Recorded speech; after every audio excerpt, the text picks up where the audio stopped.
শ্রীকৃষ্ণের অমৃত বাণী। ক্রোধ ক্রোধ কি সেটা কে না জানে। সব সম্পর্ক, সব শ্রেণীর মানুষের ক্রোধ অনুভব করা হয়ে গেছে। এমনকি কারো কারো পরিচয়টাই এমনভাবে দেওয়া হয় যে সেই ব্যক্তি অত্যন্ত ক্রোধী, এনার থেকে দূরে থাকো। এবার ক্রোধ কি তা আমরা সবাই জানি, কিন্তু এই ক্রোধ কি করতে পারে সেটা খুব কম লোকই জানে।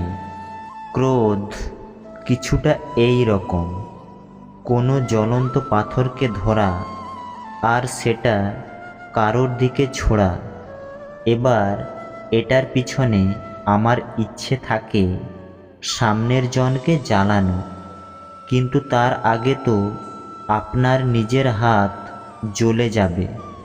তাই মনে রাখবেন, যখনই আপনি কারোর উপর ক্রোধিত হবেন, সর্বপ্রথম সেটা আপনার বিনাশের কারণ হয়ে দাঁড়াবে।